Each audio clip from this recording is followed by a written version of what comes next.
Hello friends, ನಾನು ಈ ದಿನ ಹಸಿ ಬಟಾಣಿ ಗ್ರೇವಿ ಮಾಡ್ತೀನಿ ಫ್ರೆಂಡ್ಸ್. ಸೂಪರಾಗಿರುತ್ತೆ ಫ್ರೆಂಡ್ಸ್. ಒಮ್ಮೆ ನೀವು ಮಾಡಿ ಟೇಸ್ಟ್ ನೋಡಿ. ಇದು ಚಪಾತಿ, ರೊಟ್ಟಿ, ದೋಸೆ ಎಲ್ಲಕ್ಕೂ ಸಹ, ಅನ್ನಕ್ಕೂ ಸಹ ಹಾಕೊಂಡು ತಿನ್ಬೋದು. ಮುದ್ದೆಗೂ ಸಹ ಚೆನ್ನಾಗಿರುತ್ತೆ, ಸೂಪರಾಗಿರುತ್ತೆ. ಒಮ್ಮೆ ನೀವು ಮಾಡಿ ಟೇಸ್ಟ್ ನೋಡಿ. ಹಾಗೆ ಇದಕ್ಕೆ ಏನೇನು ಸಾಮಗ್ರಿಗಳು ಬೇಕು ಅಂತ ಹೇಳ್ತೀನಿ ನೋಡಿ. ಹಸಿ ಬಟಾಣಿ ನಾನು ಅದು ಸಿಪ್ಪೆ ತೆಗೆದು ಇಟ್ಕೊಂಡಿದ್ದೀನಿ, ಮತ್ತು ಶುಂಠಿ ಬೆಳ್ಳುಳ್ಳಿ ಪೇಸ್ಟು, ನಂತರ ಟೊಮೆಟೊ, ಪುದೀನ ಸೊಪ್ಪು, ಸಾಂಬಾರು ಸೊಪ್ಪು, ಒಗ್ಗರಣೆಗೆ ಒಂದು 4 ಮೆಣಸಿನ್ಕಾಯಿ ಹಚ್ಚುತ್ತೀನಿ, ಈರುಳ್ಳಿ ಮತ್ತು ತೆಂಗಿನಕಾಯಿ ತುರಿದು ಇಟ್ಕೊಂಡಿದ್ದೀನಿ. ನಂತರ 1 ಸ್ಪೂನ್ ಕಡಲೆ, 1 ಸ್ಪೂನ್ ಗೋಡಂಬಿ ಎಲ್ಲವನ್ನು ಸಹ ಸೇರಿಸ್ತೀನಿ. ಮತ್ತು ಏನೇನು ಹಾಕಬೇಕು ಅಂತ ತೋರಿಸ್ತೀನಿ ನಂತರ ಸೇರಿಸುವಾಗ.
ಕಾಯಿ ತುರಿ, 1/4 ಹೋಳು ಹಾಕಿದ್ದೀನಿ, ಅರ್ಧದಲ್ಲಿ ಅರ್ಧ ಹಾಕಿದ್ದೀನಿ.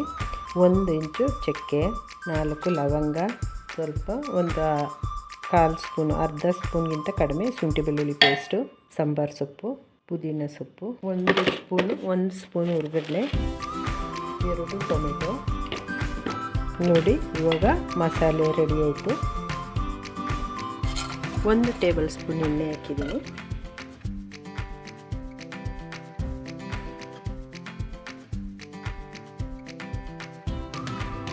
ಸಾಸಿವೆ ಹಾಕಿದ್ದೀನಿ, ಈರುಳ್ಳಿ ಹಾಕ್ತಾಯಿದ್ದೀನಿ,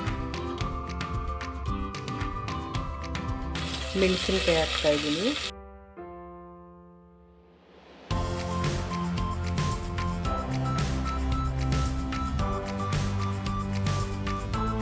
ಟೊಮೆಟೊ ಸೇರಿಸಿದ್ದೀನಿ. ರುಬ್ಲಿಕ್ಕೆ 2 ಹಾಕಿದ್ದೀನಿ, ಇಲ್ಲಿಗೆ 2 ಸಣ್ಣ ಮೀಡಿಯಮ್ ಆಗಿರುವಂಥ ಸಣ್ಣದೆರಡು ಸೇರಿಸ್ತಾ ಇದ್ದೀನಿ. ಅದಕ್ಕೆರಡು, ಇದಕ್ಕೆರಡು.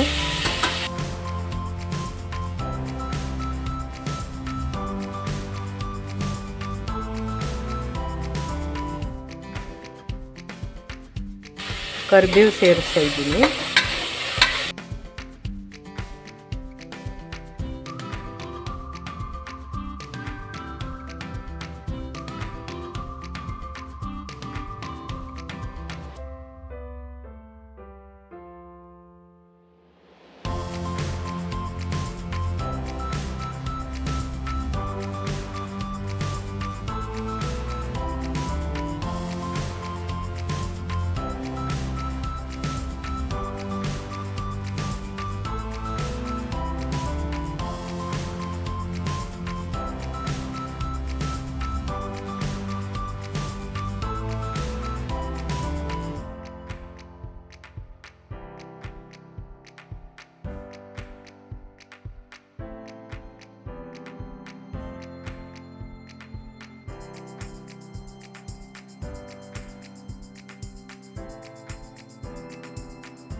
ಉಪ್ಪು ಮತ್ತು ಅರಿಶಿನ ಸೇರಿಸ್ತಾ ಇದ್ದೀನಿ.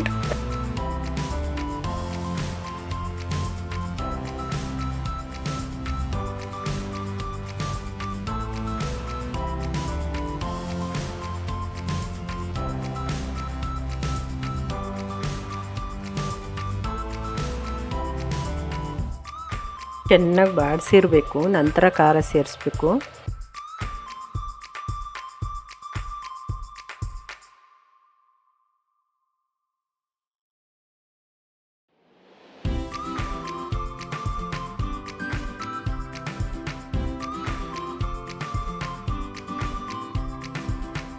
ಇವಾಗ ಖಾರ ಸೇರಿಸಿದ್ದೀನಿ.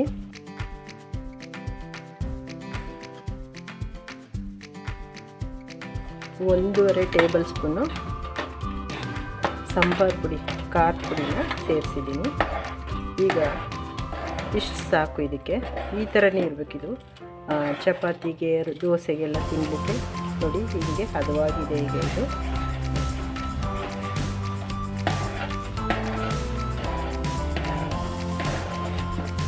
ಎಷ್ಟು ಚೆನ್ನಾಗಿರುತ್ತೆ ಗೊತ್ತಾ ಫ್ರೆಂಡ್ಸ್, ಸೂಪರಾಗಿರುತ್ತೆ. ಒಂದು ಸರಿ ಟೇಸ್ಟ್ ನೋಡಿ ಮಾಡಿ.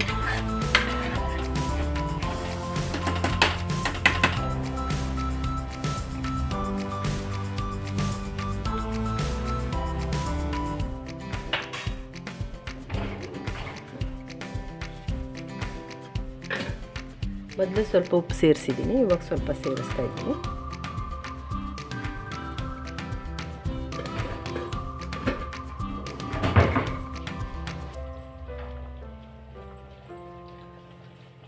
ಇವಾಗ ಇದು ರೆಡಿ ಆಯಿತು ನೋಡಿ.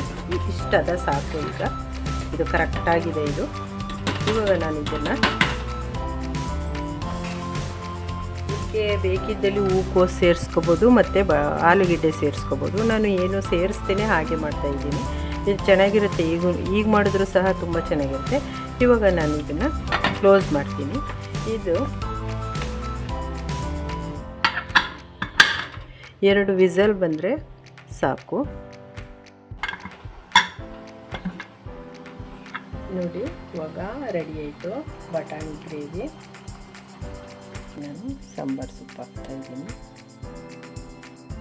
ಹಲೋ ಫ್ರೆಂಡ್ಸ್, ನಾನು ಈ ದಿನ ಹಸಿ ಬಟಾಣಿ ಗ್ರೇವಿ ಮಾಡಿದ್ದೀನಿ ಫ್ರೆಂಡ್ಸ್. ಸೂಪರಾಗಿರುತ್ತೆ ಫ್ರೆಂಡ್ಸ್. ಒಮ್ಮೆ ನೀವು ಮಾಡಿ ಟೇಸ್ಟ್ ನೋಡಿ. ನಾನು ಪೂರಿ ಜೊತೆಗೆ ಮಾಡಿದ್ದೀನಿ. ನೀವು ಇದನ್ನು ದೋಸೆ, ಚಪಾತಿ, ರೊಟ್ಟಿ, ಅನ್ನಕ್ಕೂ ಸಹ, ಮುದ್ದೆಗೂ ಸಹ ತಿನ್ಬೋದು. ತುಂಬ ಚೆನ್ನಾಗಿರುತ್ತೆ.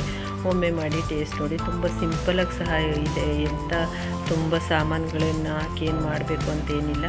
ಹಾಗೆ ಟೇಸ್ಟಿ ಕೂಡ. ಒಂದು ಸರಿ ಮಾಡಿ ಫ್ರೆಂಡ್ಸ್, ಟೇಸ್ಟ್ ನೋಡಿ. ಹಾಗೆ ಎಂಜಾಯ್ ಮಾಡಿ, ಖುಷಿ ಪಡಿ. ಚೆನ್ನಾಗಿ ತಿನ್ನಿ.